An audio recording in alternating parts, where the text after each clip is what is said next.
Pemberhentian tetap Hasyim Asyari selaku Ketua merangkap anggota Komisi Pemilihan Umum.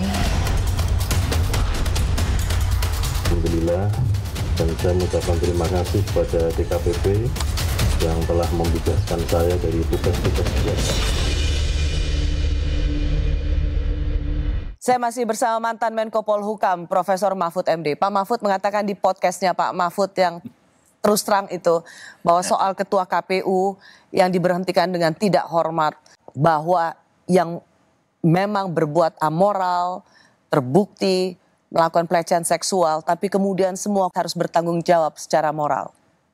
Karena mereka menurut saya pasti tahu bahwa ada ketidakwajaran dalam kerja-kerja ketua KPU ini. Pasti tahu lah, kan mereka kerja bersama-sama sampai terjadi. Jadi semua komisionernya itu harus Bapak lihat harus bertanggung jawab secara moral. Harus, iya secara, makanya saya bilang tidak secara hukum mereka, secara moral. Lalu secara hukum nanti dibawa ke pengadilan dulu, cari buktinya, lalu tidak ada buktinya, kan gitu. Tanggung jawab moral itu bahwa terjadi di situ di kantornya dan itu sudah berkali-kali dilakukan.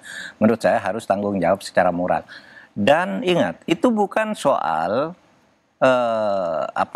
perselingkuhan semata, bukan soal fasilitasi seksual semata. Itu kan di KPU tuh masalahnya banyak sebenarnya ya. Masalahnya banyak dan itu harus bertanggung jawab semua. Saya kemarin cerita begini, ketika pendaftaran parpol bulan November, masih bulan November di tahun 2022, itu kan sudah mulai ramai KPU itu dituding tidak beres karena ada partai yang seharusnya tidak masuk, yang seharusnya masuk tidak masuk, kan ramai kan waktu itu sampai menjadi berita berhari-hari. Saya ikut nangani itu, ada sebuah partai tidak masuk,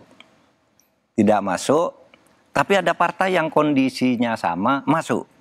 Lapor ke saya nih, pimpinan partainya yang kebetulan wakil menteri. Pak, saya diperlakukan tidak adil. Kenapa? Itu partai si A itu sama ini kondisinya.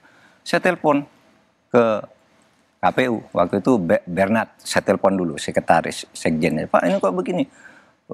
Iya Pak, coba saya minta datanya, saya bilang. Habis itu dia ngirim data. Ini sama, partai ini dan partai ini sama. Kenapa yang ini masuk enggak? Ya Pak, nanti kita bicarakan di dalam. Besoknya masuk. Dan partai yang tadinya masuk, padahal sama kedudukannya itu, saya ikut pemilu akhirnya ini dapat 0, sekian persen. Tapi yang ini, yang tadinya enggak masuk, yang kemudian saya dorong masuk, ini sekarang dapat 2,7, hampir 4 kemarin tapi turun dihadang orang kan.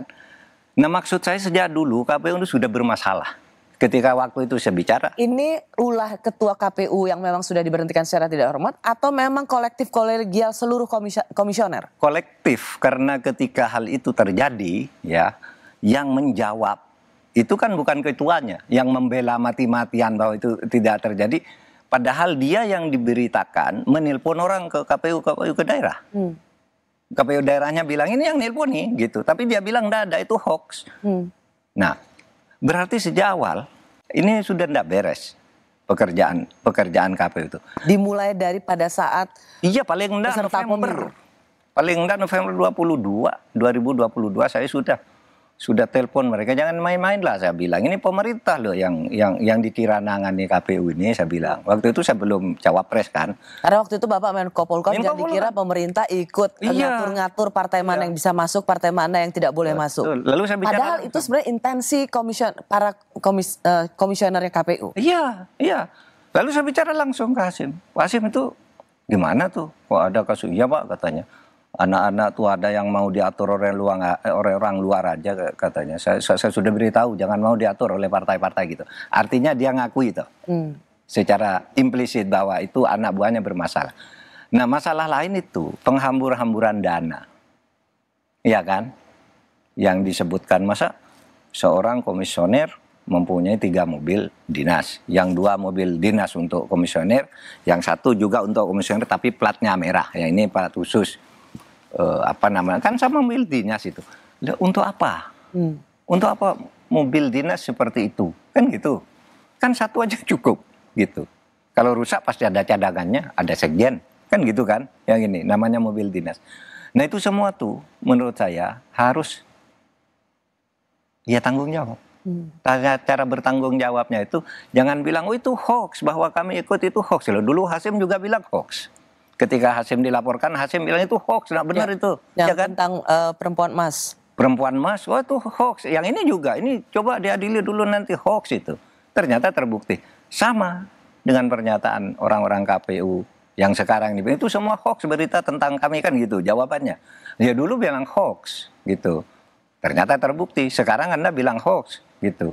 Kenapa tidak bertanggung jawab moral aja? Dan itu tidak akan mengganggu jalannya pilkada.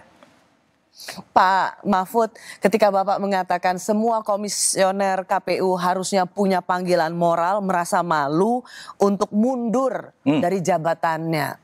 Karena memang mereka secara kolektif kolegial tidak menunjukkan integritas sebagai seorang penyelenggara pemilu.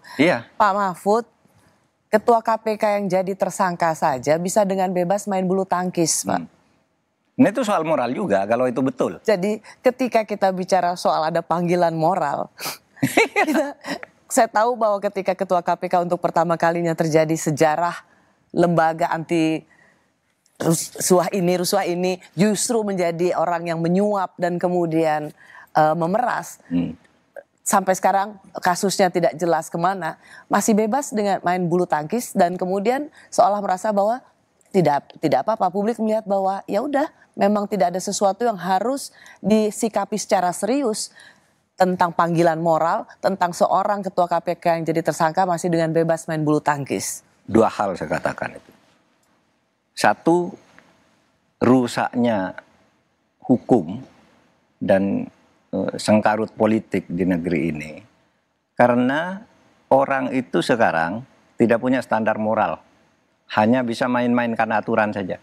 Jadi standar moral itu kan sebenarnya apa? Iya, bisikan hati nurani bahwa ini salah, tapi dia, wah saya belum ada putusan pengadilan nih, boleh dong main bulu tangkis, boleh dong main kemana, uang belum diadili, kan gitu. Nah itu berarti standar moralnya rendah. Yang kedua, soal kasus Firly itu saya juga heran. Karena ketika Firly itu ditersangkakan, 2 kali saya undang Kapolda ke rumah saya. Pak Kapolda, ini mau pemilu loh, jangan ini, kalau memang tidak ada bukti jangan mengada-ada, nih kabarnya Anda mempolitisir nih kasus Firly. Enggak Pak Menko, bener ada, kami bertanggung jawabkan pasti gitu, membawa diskrimumnya atau apa dia ke kantor saya. Jadi waktu itu saya yakin betul ini, oh Firly betul itu, Kapolda yakin. Sampai 2 kali saya, pertama saya undang ke rumah saya, yang kedua saya telepon, itu gimana, katanya mau ada penggeledahan ke kantor KPK. Jangan dong, saya bilang, ke kantor KPK digeledah gitu. Malu itu. Saya bilang begitu waktu itu. Siap Pak Menko, kami jaga nama baik. Nah tahunya yang mau digeledah rumahnya, kemudian pindah jadi KPK. Betul. Nah, waktu itu saya meyakini betul Karyoto ini memberi keterangan kepada saya. Yakin 100% ada. Memberikan jaminan pada seorang Menko Polhukam waktu itu ya Pak? Meyakinkan. Tidak mengatakan, yakin Pak Menko, ini aja diskrimumnya. Jelaskan, tolong jelaskan. Kapolda Metro Kapolda itu Pak Karyoto. Melaporkan kepada seorang Menko Polhukam pada waktu itu. Iya, saya panggil karena tugas saya kan agar pemilu tidak gaduh. Kenapa sekarang kok ketua KPK mau ditangkap, kan gitu waktu itu. Nah, itu yang terjadi sebenarnya, dan kemudian ya menjadi karena kemudian terkasus dengan kasus Yassin Limpo kan ini. Nah, itu dalam persidangan Pak Mahfud, hakim menanyakan awalnya 500 juta, sama ada yang 800 juta. Lalu SCL mengatakan ya kurang lebih seperti itu yang mulia. Jadi saya pikir persahabatan saja dengan Pak Firly. Saya sama-sama di kabinet dan biasa duduk berdekatan dengan beliau. Sudah ada pengakuan memberikan uang tapi karena bersahabat sesama anggota kabinet. Apakah menurut Bapak ini juga membuat Kapolda enggak masuk akal? Pasti orang tidak percaya, persahabatan kok sampai sejauh itu gitu. Kenapa tidak Pak Firly aja yang ngasih ke dia? Kok dia yang ngasih Pak Firly? Kan gitu kalau persahabatan, saling ngasih kan. Saya mewawancarai mantan Ketua KPK, Agus Raharjo waktu itu Pak Mahfud. Ya. Terus Pak Agus saya juga mengatakan belum pernah sepanjang sejarah KPK terpuruk seperti sekarang. Ketua KPK-nya menjadi tersangka. Tapi kemudian juga kasusnya tersendat. Apa yang dikatakan oleh Pak Agus Raharjo waktu itu? Karena adanya saling sandera di antara yang dua-duanya sebenarnya pernah menjabat sebagai deputi di KPK. Apakah Pak Mahfud juga mencium hal yang sama atau merasakan hal yang sama? Mungkin saja saling sandera bisa gitu. Antara siapa maksudnya antara Pak Karyoto dan Pak Firly kan? Ya saya mendengar kasus-kasus itu karena itu lalu ada isu dikaitkan ya seperti dikatakan Firly kepada saya ada nama ini jangan lupa. Saya juga ketemu sama Firly. Ada nama ini jangan lupa katanya. Saya ini dipojakan karena saya mau nangkap orang ini gitu. Ada seorang lah di Jawa Tengah gitu. Macam-macam lah. Itu biar berproses gitu. Itu bisa saja terjadi. Tapi itu bagi saya tidak penting. Yang penting semuanya itu diungkap dengan benar agar hukum ini bisa ditegakkan dengan baik gitu. Jadi begitu yang kasus. Karena saya tahu waktu Pak Menko Polhukam, Pak Mahfud menjadi Menko Polhukam, saya tahu masing-masing menghadap Bapak sendiri. Iya. Kapolda Metro menghadap Bapak, Ketua KPK menghadap Bapak. Jadi saya membayangkan pasti Bapak mendapat semua jadi dua orang yang berbeda. Iya. Dan kemudian Bapak melihat loh ternyata hasilnya hanya seperti ini saja. Bapak nggak gregetan ngeliat ini? Oh ya gregetan dong. Saya mendengar di podcastnya Pak Mahfud, sudahlah terserahlah dulu juga ngomong begini, ya nanti juga ngomong gitu. Sebegitu putus asa juga atau sebegitu terserahlah Pak. Seorang Pak Mahfud juga gitu Pak? Putus asa sih enggak, tetapi ya semacam sindiran keras lah. Dulu juga ngomong begitu, ternyata lain. Sekarang ini lain lagi. Iya kan, sama. Tapi ya kamu juga, saya juga, Rosi, jangan putus asa. Di mana kita berada, kita tetap harus berjuang dari sisi yang kita bisa lakukan. Iya kan? Selama ini kita lakukan, ya sudah, mari. Lewat mana? Saya lewat civil society, lewat kampus, dekati generasi muda untuk masa depan mereka. Yang wartawan silahkan, jurnalis, yang pemerintah bekerja dengan baik di pemerintahnya, kita semuanya harus berkontribusi untuk kebaikan bangsa ini. Bapak tadi menyebut soal kampus karena baru saja hari ini Majelis Dewan Guru Besar Perguruan Tinggi Negeri Badan Hukum se-Indonesia mengeluarkan seruan supaya soal proses meraih jabatan guru besar atau profesor. Jadi kita akan bicara soal runtuhnya moral yang tidak saja di penegakan hukum tetapi juga di dunia